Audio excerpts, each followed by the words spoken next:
In the age of the computer, almost everything you see is nice and crisp and clean. We're moving so far away from that hand-touched space that it's nice to sometimes add a little bit of texture and distressing to your images to make them look more hand-touched or weathered or worn.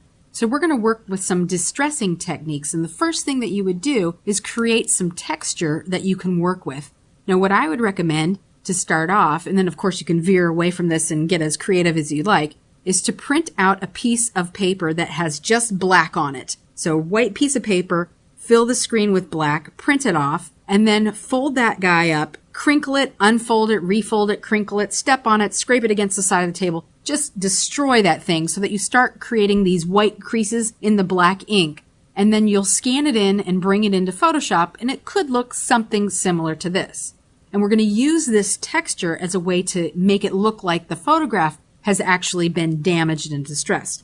So the first thing you'll do is you'll select all and copy everything, and then go back into your photograph, whatever it happens to be, and then rather than paste it right here in the Layers panel, go to the Channels panel, click on the New button so you'll create a new alpha channel, and then paste that texture in here.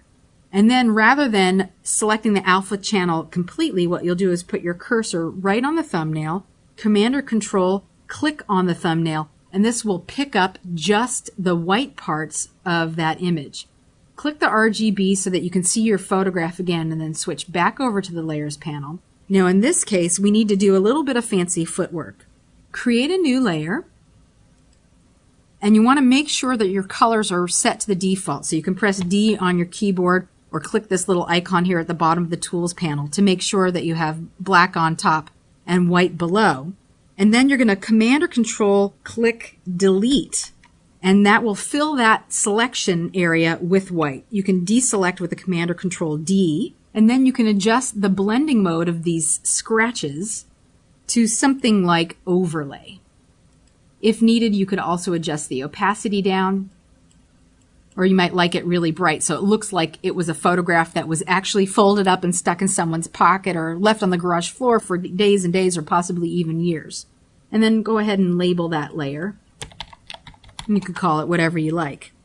Now the next thing that you might want to do is create a channel mixer adjustment layer to give your image like this dreamy cross-processing effect. And that's here with the cookie button.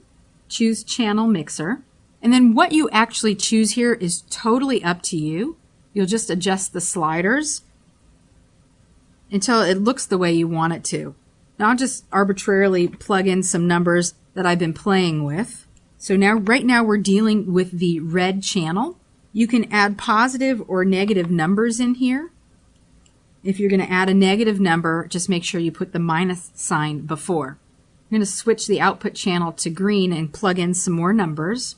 And as you'll notice that the whole look of the image is completely changing as I play around with this. Depending on your particular image, you may want to choose different options. I'm going to do a little bit less of the red on the blue channel, just ever so slightly bump up the green, and we'll leave that at blue and we'll leave the constant at 0. Next we can add some grain, dust, and scratches. So what I would do is I would select all 3 of these layers, hold down the Alt or Option key while you're clicking the Options menu, and merge them onto a single layer above everything. And then we'll start to modify this layer. Go to your Filter menu, choose Noise, Add Noise. This will add some grain to your image, and you can choose the amount of grain to add. You can also choose whether or not it's Gaussian or uniform, and whether or not it's monochromatic. I tend to think for an image like this, monochromatic grain works better, but you certainly don't need that much. Probably somewhere in the 20 to 30% range would be just enough to give it a little bit of texture. Click OK. And then on this layer, or even on another layer, so let's add another layer, we can add what looks like dust and scratches. And with your pencil tool, which is underneath your paintbrush, you can paint in black or white, or draw rather, and just make little marks. Your pencil is so small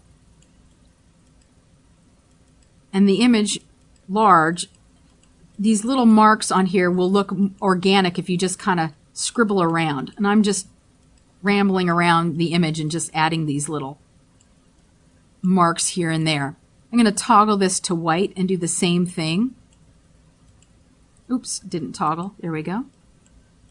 So now I'm getting some white marks on there.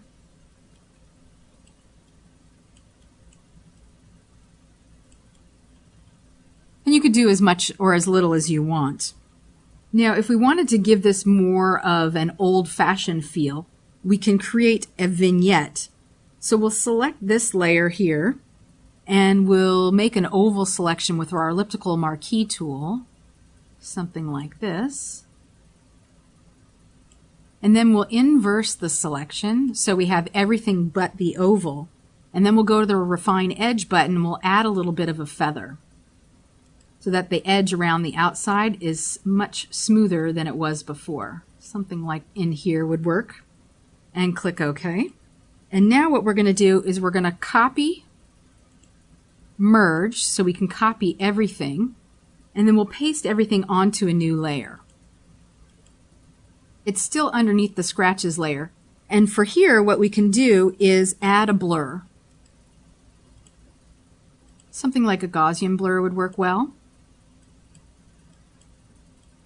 We're just trying to make the outer edges look a little bit softer. You could also change the blending mode here to something like darken or multiply. Then, to make the outer edges more of like a vignette, you'll reselect this selection, and on a new layer, you can fill that layer with a solid color, such as black. And you can bring the opacity down, and or even change the blending mode to darken or multiply until it looks a little bit natural. You don't want to go too far with the opacity on the top end, just a slight darkening around the outer edges. If you needed to make it look even more organic, you can select the mask and then paint with black or white to give it a little bit more of an organic edge so it's not such a perfect oval.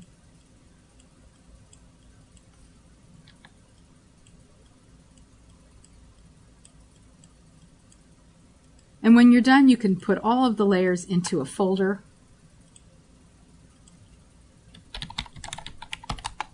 And then you can see your before and your after to see how much you can make your image look distressed and texturized with all of these different techniques combined.